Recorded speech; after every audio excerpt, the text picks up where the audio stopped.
அமெரிக்க அதிபரா Trump வரத நினைச்சு, பொதுவாவே அமெரிக்கால தேர்தல் முடிஞ்சு புதிய அதிபர் வரும்போது, நம்ம நாட்ட எப்படி பார்ப்பான்? நம்ம நாட்ட எப்படி பார்ப்பான்? முதல்ல நமக்கு ஃபோன் பண்ணுவானா? இல்ல நமக்கு ஃபோனே பண்ணாம விட்டுருவானா? இந்த மாரி பல விஷயங்கள் சுத்தி உள்ள எல்லா நாட்டிலயும் ஓடும். நமக்கு பிடிக்குதோ, பிடிக்கலையோ, அண்ணன் அமெரிக்காங்கிறனால, இது இயல்பா இந்த உலகம் சந்திச்சுக்கிட்டு இருக்கக்கூடிய ஒரு விஷயம் தான். இதுல ட்ரம்ப் ஒரு படி மேல.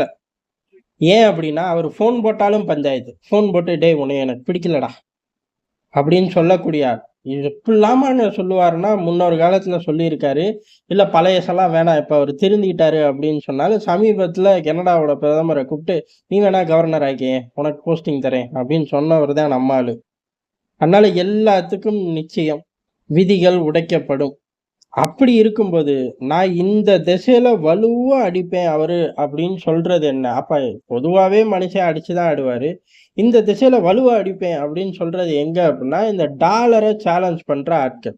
இந்த டாலர சேலஞ்ச் பண்ற ஆட்கள பார்த்தாலே அவருக்கு பிடிக்காது அப்படிங்கிறத ஸ்ட்ராங்கா சொல்ட்டார்.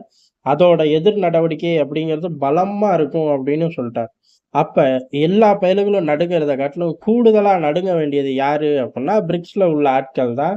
பிரிக்ஸ்ல முன்னாடி ஃப்ரண்ட் லைன்ல நிக்கக்கூடிய இந்தியா, ரஷ்யா, சீனா, பிரேசில், சவுத் ஆப்பிரிக்கா போன்ற நாடுகள் தான். இல்ல சீனாவ மட்டும் தூக்கி வெளில வச்சுக்கலாம்.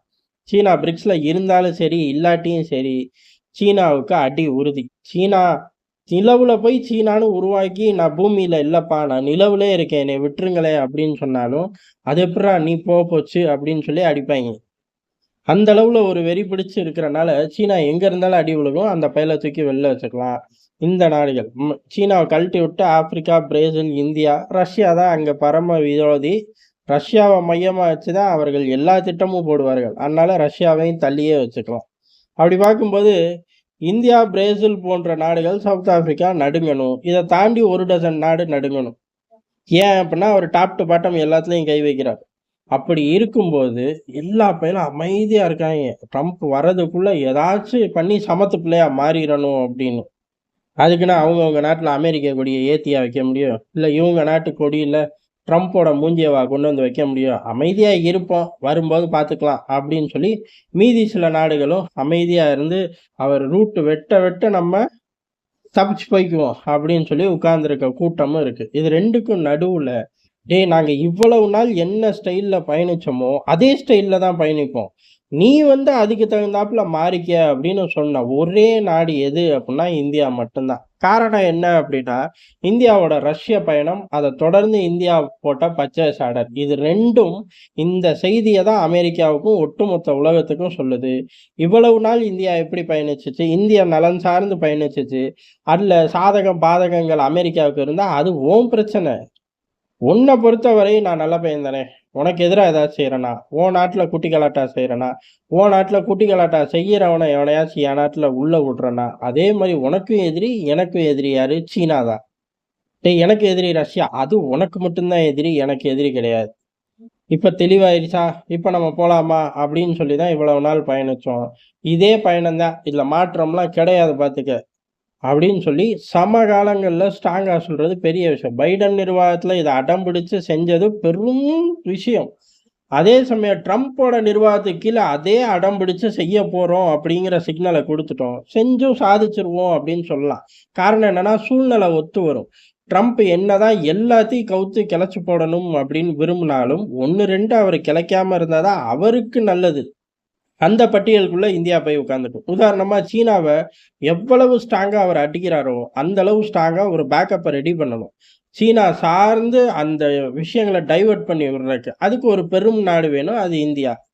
இப்படி சூழ்நிலைகள பயன்படுத்தி இந்தியா பெரிய அளவு சாதிச்சுக்கிட்டு இருக்கு. மைலேஜ் எடுத்துக்கிட்டு இருக்கு. சரி, இப்படி என்னதான் நேரடியா மெசேஜ் தந்துச்சு அப்படிங்கிறது தான். ரஷ்யா போனப்பயே ரொம்ப தெளிவா சொல்லிட்டோம். அதாவது எல்லா பயலும் வம்பிழுக்கிறாய்ங்க. எதுக்கு? ரஷ்யாவோட பழக்கவழக்கத்த துண்டிச்சுக்க அப்படின்னு. பதிலுக்கு நாங்களும் எல்லா பேரையும் வம்பிழுக்கிறோம். எதுக்கு? ரஷ்யாவோட பழக்கம் அப்படிங்கிறது இன்னைக்கு நேத்து இல்லடா. நீயெல்லாம் ஒரு காலத்துல உங்களுக்கெல்லாம் ஆயுதம் விக்க முடியுமா? அப்படின்னு சொன்னப்ப, உங்களுக்கெல்லாம் எதுக்கு ஆயுதம் அப்படின்னு சொன்னப்ப, நாங்க அந்த காலத்துல இருந்தே ரஷ்யாவோட பயணிக்கிறோம் அப்படின்னு திருப்பி சொல்லியிருக்கோம். ஆனா வரப்போற காலங்கள் இத காட்டிலும் மோசமா வாய் பேசுவாய்ங்க. அப்படி மோசமா வாய் பேசுற நபர்களுக்கு ரஷ்யாக்குள்ள இருந்தே சொல்றோம். எல்லா அழுத்தங்களையும் மீறி ரஷ்யாவோட நாங்க பயணிப்போம் அப்படின்னு ரஷ்யாவுக்குள்ள உட்கார்ந்தே சொல்லிட்டு வந்துட்டோம். யார் அனுப்பிச்சு? டிஃபென்ஸ் மினிஸ்டர் அனுப்பிச்சு. யாரு கூட உட்கார்ந்து? ரஷ்ய அதிபர் புட்டின் கூட உட்கார்ந்து. டிஃபென்ஸ் மினிஸ்டர் இந்த சைடு, அந்த சைடு ரஷ்ய அதிபர். இப்பவே அந்த நட்போட வெயிட்டேஜ புரிஞ்சுக்கணும். காரணம் என்ன அப்டின்னா, ஒரு அதிபர் இன்னொரு அதிபர டீல் பண்ணுவாரு. டிஃபென்ஸ் மினிஸ்டர் டீல் பண்ணுவாரு. வெளியுறவுத்துறை டீல் பண்ணும். ஆனா இந்திய, ரஷ்ய உறவு அப்படிங்கிறது அப்படி கிடையாது. பிரதமர் அந்த பக்கம் அதிபர், இந்த பக்கம் வெளியுறவுத்துறை அமைச்சர், அந்த பக்கம் அதிபர், இந்த பக்கம் டிஃபென்ஸ் மினிஸ்டர், அந்த பக்கம் அதிபர் அப்படின்னு இந்தியால இருந்து முக்கியமான கீ போஸ்டிங்ல போகக்கூடிய எல்லாரும் ஈக்குவல் வெயிட்டேஜோட அங்க உட்கார்ந்துட்டு வரோம். காரணம் என்ன? வெளியுறவுத்துறை, டிஃபென்ஸ் அப்படிங்கிறது ரஷ்யாவோட பின்னி பிணைஞ்சு இருக்கு அப்படின்னு சொல்லி ஒட்டுமொத்த உலகத்துக்கும் ரஷ்யாவும் காட்ட விரும்புது, இந்தியாவும் காட்ட விரும்புது. அந்த ஸ்பேஸ்ல வலுவா அமெரிக்காவுக்கும் சரி, அமெரிக்கா வந்திருக்கு, அப்ப சாதிக்க முடியாத இப்ப சாதிச்சிருவோம் வாய்ப்பேசின்னு நினைக்கக்கூடிய ஐரோப்பாவுக்கும் ஒரே செய்தியா சொல்லி அடிச்சோம். இப்படி சொல்லி அடிச்சு கொஞ்ச நாட்கள், அதாவது ஒரு வாரம் கூட ஓடி அடையல. அதுக்குள்ள ஒரு மிகப்பெரிய பர்ச்சேஸை தூக்கி போட்டோம். ஏர் டிஃபென்ஸ் சிஸ்டம் சம்பந்தப்பட்ட ஒரு பர்ச்சேஸ் தான். ஏர் டிஃபென்ஸ் சிஸ்டம் S-400லாம் ஏற்கனவே லைன் அப்ல நிக்குது. அடுத்த கட்டமா இந்த ஏர் டிஃபென்ஸ் சிஸ்டம் ஊரு பூரா இருக்கு, உலகம் பூரா இருக்கு. எல்லா பயலுகள்ட்டயும் இருந்தாலும் 3 பயலுகள்ட்ட ரொம்ப ஹைலைட்டா இருக்கு. ஆட்டோமேட்டிக்கா யாரு வருவா? America, Russia. 3வது நானும் ஆட்டையில இருக்கேன் அப்படின்னு வம்படியா வந்து வண்டியில ஏறுற மாரி சீனா இருக்கும். ஆனா சீனாவோட திறன் அப்படிங்கிறது யார பார்த்து காப்பி அடிச்சான் அப்படிங்கிறத பொறுத்து ஒண்ணு. இன்னொன்னு அத முழுசா காப்பி அடிச்சுட்டு வந்தானாங்கிறது 2வது. அதுல உள்ள ஸ்பேர் பார்ட்ஸ் பூரா உள்ளூர்லயே தயாரிச்சானா, இல்ல வெளியில இருந்து திருடிட்டு வந்தானான்னு 3. இத 3 கலவையும் ஒண்ணு சேர்ந்து களத்துல வேலை செய்யுதா அப்படிங்கிறது களம் போனா தானே தெரியும். அவன் தான் சண்டைக்கே வரமாட்டானே! அப்ப அவன இதுல இருந்து கழட்டி விட்டுறலாம். அப்படி பார்த்தோம்னா 3வது நாடா உருவாகப் போறது இந்தியா மட்டும் தான். எதற்கு அப்படின்னா, ஏர் டிஃபென்ஸ் சிஸ்டம் எல்லார்ட்டயும் இருக்கு அப்படின்னாலும், ரேஞ்சு அப்படிங்கிறது கணிசமா, அதாவது ஒரு 8000 கிலோமீட்டர் வரையுமே ஒரு சேஃப் ஜோன்ல எங்கனால மெயின்டெயின் பண்ண முடியும் அப்படின்னு சொல்லக்கூடிய நாடு அமெரிக்கா, ரஷ்யா தான்.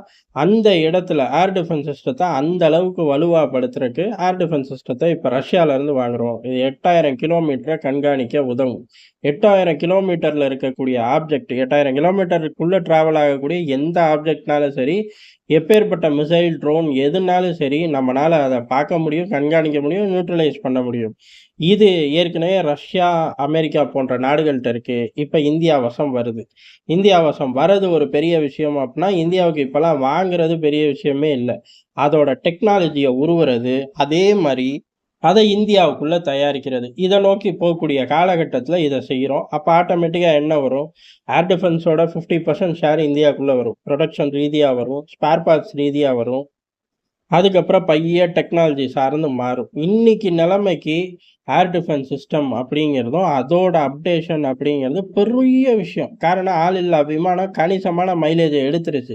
இப்ப அந்த மைலேஜ கொஞ்சமாச்சும் குறைக்கணும், கொஞ்சமாச்சும் அதுலருந்து பாதுகாத்துக்கணும் அப்படின்னா, ஏர் டிஃபென்ஸ் சிஸ்டம் சார்ந்து எவ்வளவு வேகமா, எவ்வளவு அப்டேஷன்ல போகக்கூடிய நாடு தப்பிச்சும் பொழச்சிரும். அந்த இடத்துல ஏற்கனவே இந்த 2 பயலுக முன்னாடி இருக்காய்ங்க. 3வதா இந்தியாவும் நுழையுது. எந்த காலகட்டம் அப்படிங்கிறது ரொம்ப முக்கியம். ட்ரம்ப் வரக்கூடிய காலகட்டம், அதே மாரி ரஷ்யா கிட்ட உறவாடுறோம். அதே மாரி யாருனாலும் சரி, அது இந்தியான்னு கிடையாது. உலகத்துல யாருனாலும் சரி, உச்சபட்ச டெக்னாலஜி அவனுங்க கைக்கு போறத அண்ணன் அமெரிக்கா விரும்ப மாட்டான். அப்படி இருக்கும்போது, அண்ணன் அமெரிக்கா விரும்பாத ஒரு விஷயம், அண்ணன் அமெரிக்கா அதுலயும் இன்னொரு விஷயம் என்ன அப்டின்னா, ரஷ்யா கிட்ட. இது 2யும் ஒண்ணா சேர்ந்து எப்ப வாங்குறோம்? ட்ரம்ப் நிர்வாகம் உள்ளுக்குள்ள நுழையும்போது. அத சத்தம் இல்லாம செய்றோமா? நம்ம ஊர்ல சொல்ற மாரி ஊர கூட்டி பாக்க வைக்கிறாய்ங்க அப்படிங்கிற மாரி எல்லா பயலுக்கும் சொல்லி அனுப்பிச்சே வாங்குறோம். இது எதற்கு அப்படின்னா, வலுவா நாங்க இருப்போம். அனுசரிச்சு பயணிச்சா நீயும் வலுவா இருக்கலாம். அதே சமயம் நாங்க வலுவா இருக்கிறோங்கிற ஒரே காரணத்துக்காக எவனையும் மிதிக்க போறது கிடையாது. நாங்க பாதுகாப்பா இருக்கோம். இத புரிஞ்சுக்கிட்டா நீயும் நானும் சந்தோஷமா பயணிக்கலாம் அப்படிங்கிற அந்த தியரி ட்ரம்ப் நிர்வாகத்துக்கும் பொருந்தும். அவருக்கு அடுத்து யார் வந்தாலும் பொருந்துங்கிறத டெல்லி ஸ்ட்ராங்கா சொல்லிருச்சுங்கிறது தான் எதார்த்தமான உண்ம. நன்றி, வணக்கம்.